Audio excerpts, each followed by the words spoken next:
Hai, Assalamualaikum dan salam sejahtera. Selamat datang ke kelas Cikgu Nursila #Cikgu Pulau.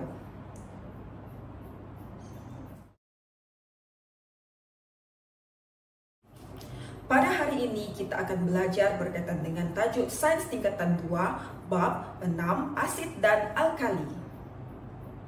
Baiklah, standard kandungan yang akan kita pelajari pada hari ini adalah 6.1 Sifat asid dan alkali. Manakala standard pembelajaran pada hari ini adalah 6.1.1 mendefinisikan secara operasi asid dan alkali, dan 6.1.2 menerangkan dengan contoh bahan berasid dan beralkali. Objektif pembelajaran kita pada hari ini adalah yang pertama, dapat mengenal pasti sifat asid dan alkali. Yang kedua, dapat menyatakan sekurang-kurangnya dua contoh bahan berasid dan bahan beralkali dalam kehidupan seharian. Baiklah murid sekalian, yang pertama sekali cikgu akan menjelaskan mengenai sifat-sifat asid. Untuk pengetahuan anak-anak murid sekalian, asid berasal daripada perkataan Latin yaitu acidus yang bermaksud masam. Sifat asid yang pertama adalah asid ini berasa masam. Yang kedua pula, asid bertindak balas dengan logam untuk menghasilkan gas hidrogen. Sifat asid yang ketiga adalah asid bersifat mengakis. Bahan ini tergolong dalam cecair berbahaya kerana boleh membawa kemudaratan pada kulit manusia. Sebagai contoh, pemain bola sepak Malaysia iaitu Faisal Halim telah disimba asid. Hal ini menyebabkan beliau mengalami kelecuran pada tahap 4. Jadi, anak-anak boleh melihat bukan bahawa asid ini merupakan bahan kimia yang berbahaya. Asid memang berbahaya untuk dirasa, tetapi kamu telah merasai sesetengah asid yang lemah yang ada di rumah kamu seperti cuka dan juga lemon. Seterusnya, kita akan melihat sifat-sifat alkali. Alkali berasal daripada perkataan Arab alkali yang bermaksud abu tumbuhan. Apa sahaja sifat-sifat alkali ini? Yang pertama, alkali berasa pahit. Yang kedua, alkali tidak bertindak balas dengan logam. Yang ketiga, alkali juga sama seperti asid, di mana alkali bersifat mengakis yang boleh membahayakan jika terkena kulit.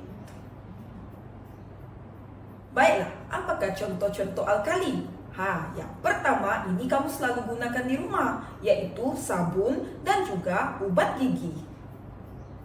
Mesti anak-anak pernah terpikir bukan bagaimana untuk mengenal pasti bahan ini adalah asid dan bahan ini adalah alkali. Mari cikgu jelaskan. Sifat bahan dapat ditentukan menggunakan penunjuk. Apa itu penunjuk? Penunjuk ialah sejenis pewarna atau campuran beberapa jenis pewarna yang berubah warna berdasarkan bahan yang diuji. Untuk asid dan alkali, kita menggunakan skala pH. Apa itu skala pH? Skala pH digunakan untuk menunjukkan kekuatan suatu asid atau alkali, di mana skala pH 1 bermakna semakin berasid, manakala skala pH 14 bermakna semakin beralkali dan pH 7 adalah neutral. Seterusnya, penunjuk di dalam makmal menggunakan kertas litmus, yaitu kertas litmus biru dan juga kertas litmus merah, penunjuk semesta dan penoptalin. Jom kita lihat bagaimanakah eksperimen menggunakan kertas litmus untuk menentukan asid dan alkali. Baiklah, sekarang jom kita lihat eksperimen yang menggunakan kertas litmus merah dan biru untuk menentukan bahan-bahan ini asid ataupun alkali. Baiklah, bahan-bahan untuk eksperimen hari ini adalah sabun, cuka, kertas litmus merah, dan kertas litmus biru. Jom kita lihat yang mana satu adalah alkali, yang mana satu adalah asid. Baiklah, yang pertama, cikgu akan mengambil kertas litmus merah dan juga cikgu akan letakkan di dalam cuka. Tiada perubahan. Kita lihat pula kertas litmus biru. Anak-anak masih ingat kan pelajaran kita tadi?